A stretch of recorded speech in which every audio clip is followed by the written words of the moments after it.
Hello. Um, heavy days, heavy days, y'all. Um, I I felt compelled to talk about this because of an experience that I had recently, very recently, yesterday, and it's essentially allowed me to alchemize one of the uh, scariest and most uncomfortable moments um, I've probably ever had, if not recently, into maybe the most powerful and, yeah, probably one of the most powerful and universal sort of realizations that I've ever had, which has to do with unconditional love. Um, Unconditional love, I think, is something we don't quite understand because it's something that's very difficult to understand within playing the game of duality within our three dimensions. And that is because in our three dimensions and in our in this duality, um, and especially how this duality has unfolded in our society through stories and all the ways in which we are confused about our emotions, which relates. I mean, this whole video, all of my videos relate a lot. So if you resonate with this, um, I think you would benefit a lot from some of the other things I talk about. Um, but it has a lot to do with um, the stories we tell about our feelings and how there's a discrepancy between how we like what we think about the thing, like essentially we think we understand our experience, but very often what we understand is a mistaken story that we've picked up from our society, or not a mistaken story, but a distorted story that has benefited us, for example, in our past to survive certain emotional trauma and so on. But to get to the point, what this was about is an experience that I'm sure everyone has felt before at some point, through the constant ebbs and flows and like expansions and contractions of our being. We go through moments of expansion, of great big emotions, big powerful emotions where you feel connected, you feel whole, you feel yeah, essentially those things. You feel full. um though it can be something like that, or it can even be, it gets trickier, and it ends up in things like addiction, when we start learning or start associating, for example, let's call them artificial pleasures, whether it's from drugs or even relationships and other things, with this kind of wholeness and this fullness, right? And that's where a lot of toxicity comes from. But putting the addiction aside, just focusing on sort of like just the day-to-day programming that our society runs on, we the things we love in our life, and hopefully that's a lot of things, right? Hopefully we I mean, love itself. This video is about unconditional love, but I want to talk about love as well in a different video. um Love itself is probably one of the most like confusing and misunderstood things in our society, because it's so romanticized, and there's so many different like perspectives that love movies, right? Romance and sort of relationships and all this stuff. It's so muddled in, and it takes people years to sort of understand it for themselves, like what love means for themselves. The way I will talk about love is essentially connection. It's essentially um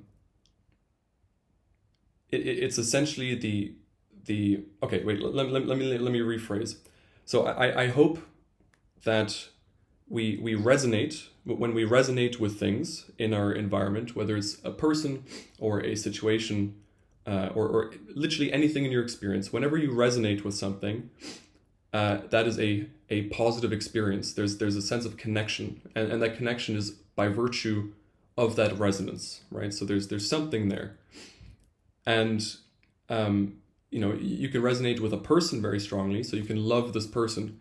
You can resonate with people in different ways, so you can love them in different ways. You can resonate with weather or a song, right? And then you love these things. And then because we're human, we will try to put things into categories and into boxes. And this is romantic love, but this is not romantic love. And then we've got some oversimplified view of what romantic love is. And then through media and all this stuff, we pedestalize a certain kind of love that no one really actually understands what it is.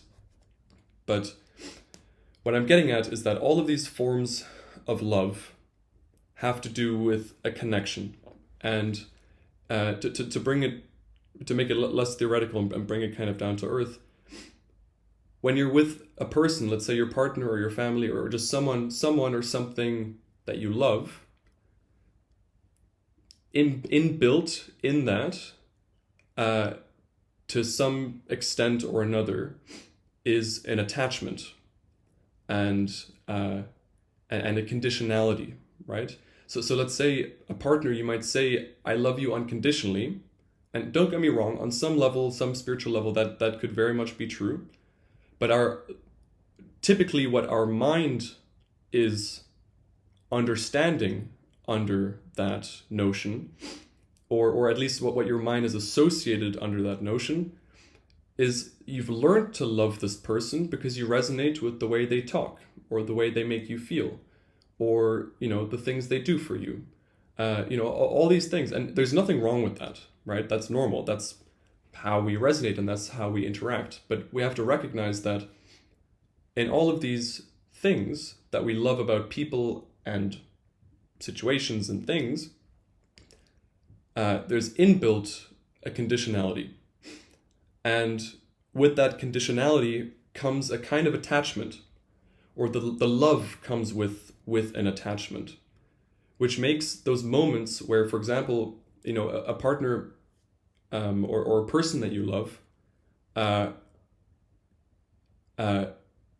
like something happens, and you can fall into a place emotionally where you no longer see that connection, where you can no longer perceive that resonance. And that's deeply terrifying. That's deeply, deeply terrifying. It's deeply isolating, because it strips away and rips us from what we love, right? What all these attachments of what's kept us safe, right? And that can be, essentially one of the most horrific and difficult processes to go through, whether it's being excommunicated from a friendship group, something happens and you can no longer see a person in the same light, whether it's for a moment, even if it's just because of a misunderstanding, or if it's a real deal, and all of a sudden things shift, and that conditionality of your love for this thing breaks apart and falls away, and we feel extremely lost, we feel extremely isolated, and frankly it's terrifying. So what I really want to emphasize through essentially all of these videos is that there's no such thing as, and let me expand on this afterwards, there's no such thing as a bad experience. There's no experience. So there are comfortable and even extremely nice, and uncomfortable and extremely painful experiences, but there's no such thing as a bad experience. And this goes back to my videos on judgment, or future videos on judgment, how we do ourselves and the world a disservice when we judge. And that includes when you judge experiences you've had, or potential experiences you worry about, right? Or experiences you're having right now. Because it's very natural, and it makes perfect sense why, when we suddenly feel disillusioned and our attachments or our love falls away, we can't see our love anymore, we don't resonate with that which we love anymore, and all of a sudden, that's terrifying. It brings all sorts of fear up, all sorts of negative emotions, because you're alone.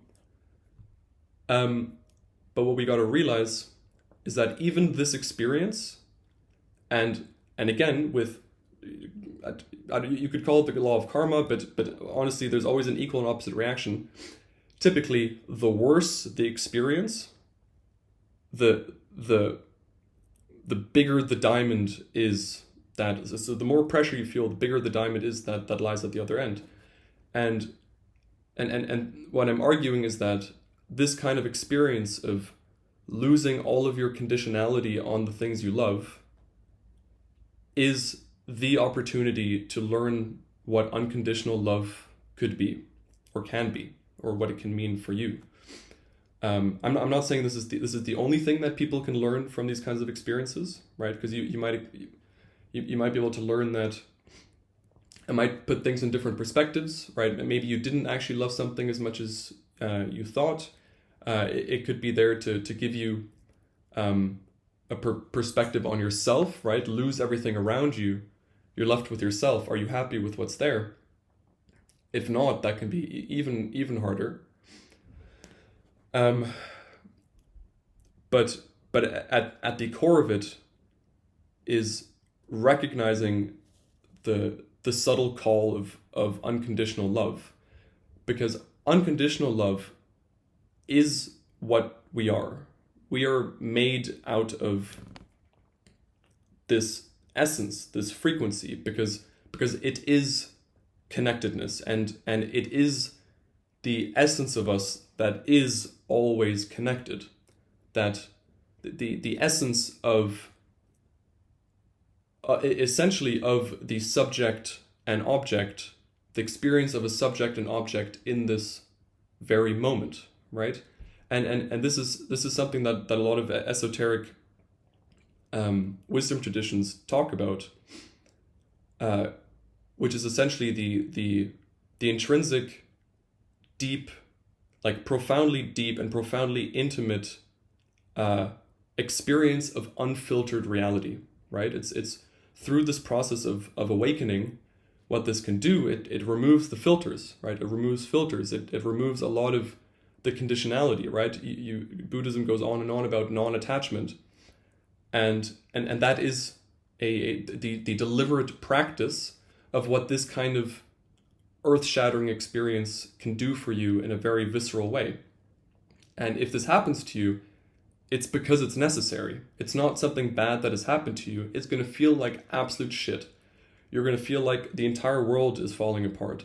But if this happens to you in the future, I want you to know to stay calm. It will pass. And this is a gold mine.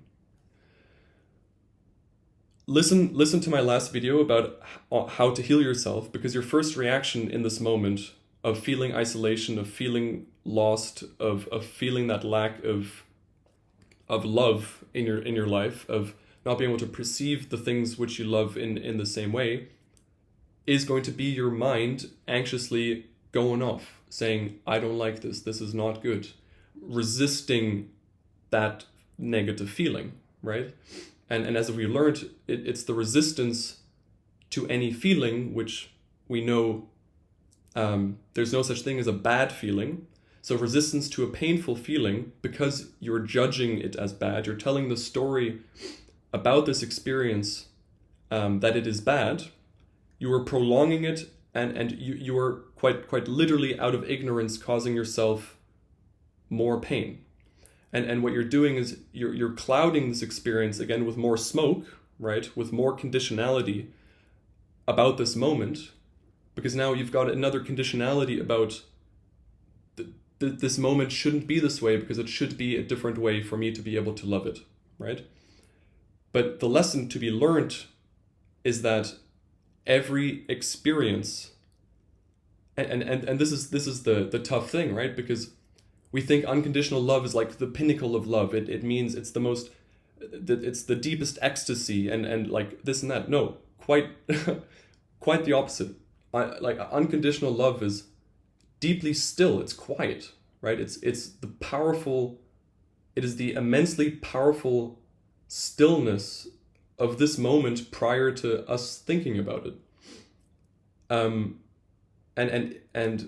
what this seemingly terrifying experience of losing all attachments and becoming numb and all of this dropping away can do for us, if we have the courage to sit with it, or the knowledge, right? The knowledge that this is okay, this is an opportunity, let me pay attention, let me love this situation as an opportunity for me to grow and to learn one of the most precious gifts you could imagine. Not you could imagine, it is the most precious gift, finding this in your own experience, because it is the nature of your experience. But the reason we don't see the nature of our experience is because most of the time we're clouded by all these positive emotions that we're chasing constantly, and these negative emotions that we're constantly trying to push away. But if we have this brilliant opportunity of, it's a kind of clarity, as soon as we can calm our fear about the isolation, right? It's an immense clarity of essentially pure being. And the opportunity here is to, with curiosity, right? If you're feeling this numbness, rather than saying, I don't like feeling this way, I want to feel good about things again, and this and that, with almost like a childlike, playful curiosity, just sit and observe, right? And think about the things that you love, and these things, and it's so valuable to be able to look at these things that you loved and were once, surrounded in all sorts of ooey gooey goodness, right? Which is what you have been attached to, what was your conditionality on this thing that you think you love so deeply. Look at it essentially with God's eyes, right? Look at it with this immense clarity, and don't think about it. You will end up thinking about it, but just see what comes up, right? You can ask yourself, do I love this, right? Because oftentimes this conditionality can make us believe that we love something that is actually not serving us, right? That's one example. If it is something that is serving us, this opportunity of seeing it so clearly can make us really see it, right? And actually genuinely appreciate the unconditional love that we have for it. And beyond that, right, once all of this passes and you've sort of received and just essentially just taken in all that you could have from this period of stillness. Oh no, it's over now. Right now, your opportunity to live, your opportunity to learn about unconditional love is over. Sorry about that. You got to wait till next time. What it did for me, and I'm not talking about the time now. Oh no, sorry, I'm getting a call. One second. I'm not talking about the time now, but I'm talking about essentially what happened to me a few years ago and started this awakening process. That was the trigger to the awakening process, because it gives you this holistic, intuitive, like experiential, clear sight, at least for a while, because again, the expansion is gonna cloud you with all sorts of great and negative emotions, and the contraction it keeps going. But having had that experience changed the flavor and the experience and my understanding of love and attachment and everything in my life. And it's probably the most valuable thing that I've ever experienced, which again was coming from the most difficult thing I have ever experienced. So yeah, I hope that helps. And I love you all. Thank you for tuning in. If you're at the end of here, you're fucking awesome. Give it a like, give it a subscribe, share this with whoever you think would benefit from it. And There's soon to be a Discord for anyone who wants to, you know, potentially start cultivating this little community. So yeah, lots of love. Bye.